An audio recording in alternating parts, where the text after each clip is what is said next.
दोस्तों, बच्चे के भविष्य की चिंता हर किसी को होती है। ऐसे में अगर आपकी बेटी है तो आपकी चिंता थोड़ी सी बढ़ जाती है कि इसकी पढ़ाई का खर्च तो उठाना है, साथ साथ इसकी शादी का खर्चा भी हमारे ऊपर बढ़ेगा। ऐसे में अगर आप प्लानिंग करके चलें और कुछ स्कीम के तहत इन्वेस्टमेंट करें तो आपकी बेटी का बोझ आपको नहीं लगेगा और उसकी शादी, उसकी पढ़ाई, हर चीज़ आप आसानी से और टेंशन फ्री कर पाएंगे। गवर्नमेंट ऑफ इंडिया ने 2015 में स्कीम लॉन्च की थी, सुकन्या समृद्धि योजना। ये बहुत ही बेहतरीन योजना है। आपके बच्चे की, जो आपकी बेटी है, उसके भविष्य को लेकर के बहुत ही बेहतरीन योजना बनाई और इस योजना में इन्वेस्ट करके बहुत से लोग इसका फायदा उठा सकते हैं और बहुत से लोग इसमें इन्वेस्ट कर रहे हैं। तो आज हम आपको सुकन्या समृद्धि योजना क्या है उसके बारे में बताएंगे। क्या इसके रूल्स होते हैं, कौन कौन इसमें इन्वेस्ट कर सकता है, एक पेरेंट्स कितने अकाउंट ओपन कर सकता है, कहाँ कहाँ इसे ओपन किया जा सकता है, कितने समय के बाद इसमें से पैसा निकाला जा सकता है और मैच्योरिटी अमाउंट लगभग क्या मिल सकता है आपको, ये भी हम एक इसमें देखेंगे। तो आइए शुरू करते हैं बिना किसी देरी के सुकन्या समृद्धि योजना के बारे में।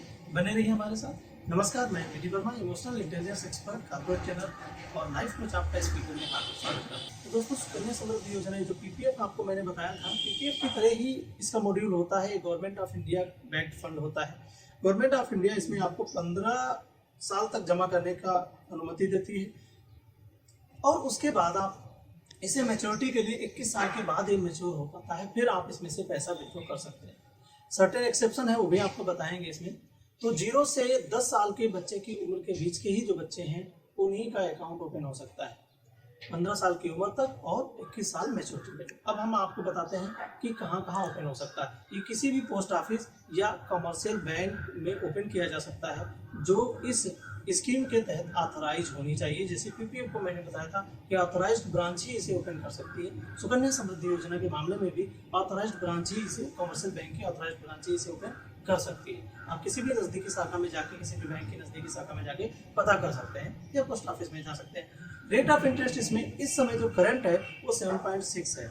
एक अच्छी चीज़ इसमें आपको ये बता दूं कि जब ये स्टार्ट हुई थी स्कीम, तो इसमें आप मिनिमम 1000 रुपये से ओपन करा सकते थे और मिनिमम 1000 रुपये आपको एक साल में जमा करना जरूरी होता था। बट अब ऐसा नहीं है। गवर्नमेंट ऑफ इंडिया ने कहा है कि उस एक नया रूल है, उस नए रूल के तहत, गवर्नमेंट ऑफ इंडिया के नए रूल के तहत आप इसमें 250 रुपये से अकाउंट ओपन करा सकते हैं। एक साल में आपको मिनिमम 250 रुपये जमा करने ही होंगे। अगर आप किसी भी साल में ये 250 रुपये नहीं जमा करते हैं तो आपका अकाउंट इनएक्टिव हो जाता है। बट इसमें भी आपको एक बेनिफिट मिलता है, वो ये मिलता है कि आप चाहें तो अगले साल 50 रुपये की पर ईयर के हिसाब से पेनल्टी दे करके आप इसे फिर से कंटिन्यू करा सकते हैं। आपका अकाउंट फिर से रीएक्टिवेट हो जाएगा। 1000 रुपये मिनिमम आप जमा करेंगे तो आपका साल में पर मंथ जमा कर सकते हैं 12,000 हो जाएगा। ज़्यादा भी जमा कर सकते हैं और मैक्सिमम लिमिट जो है इसकी जमा करने की वो 1.5 लाख रुपए। पीपीएफ की तरह मैक्सिमम आप इसमें 1.5 लाख रुपए जमा कर सकते हैं और मिनिमम आप इसमें 250 रुपये जमा कर सकते हैं। एक साल में ये आपको करना होगा। रेट ऑफ इंटरेस्ट आपको मैंने बताया। अब आपको मैं बताता हूँ टेन्योर का। आप इसमें मैक्सिमम, जैसे पीपीएफ में आप 15 साल के बाद भी जमा करते रहते हैं एक्सटेंशन करा के, बट इसमें ऐसा नहीं। इसमें आपको केवल 15 साल तक जमा करना है।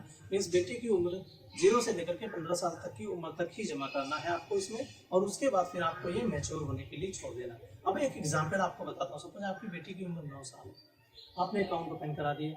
अकाउंट ओपन कराया तो आप बेटी की उम्र के 24 साल तक आप इसमें कंटिन्यू पैसा जमा कर सकते हैं और जब आपकी बेटी 30 साल की हो जाएगी, मीन्स 21 साल पूरे होने के बाद, तब आप इसे विड्रॉ कर सकते हैं मैच्योरिटी अमाउंट के साथ। और सुकन्या समृद्धि योजना में अगर आप डिपॉजिट करना बंद कर देते हैं, आप ब्रेक कर देते हैं, छोड़ देते हैं, तो आपके अकाउंट में सेविंग इंटरेस्ट के हिसाब से ही ब्याज मिलेगा। ये भी उस रूल में है। और एक और चीज़ बताऊँ, अगर आपको प्रीवियस ईयर्स में ब्याज आपको ज़्यादा परसेंट के हिसाब से कैलकुलेट कर लिया जा चुका है तो वो आपकी रिकवरी में भी कर जाएगा। तो ध्यान रखिएगा, अगर आपके पास पैसे नहीं है तो फिर भी 250 रुपये कोई बहुत बड़ी चीज़ नहीं है। आप इसे ब्रेक मत करिएगा और 250 रुपीज़ पर ईयर के हिसाब से जरूर जमा करते रहिएगा जब तक कि आप इसमें, आपको अच्छा खासा अमाउंट मिलने की या कोई प्रॉब्लम आ जाती है आपको फाइनेंशियल को लेकर के बीच में। तो अदरवाइज आप सब अच्छे पेरेंट्स हैं, आप सब अच्छे माता पिता हैं, तो आपके पास एक हैंडसम अमाउंट आपके बच्चे के लिए हर साल बचा के, तो आप मैक्सिमम 1.5 लाख भी जमा कर सकते हैं।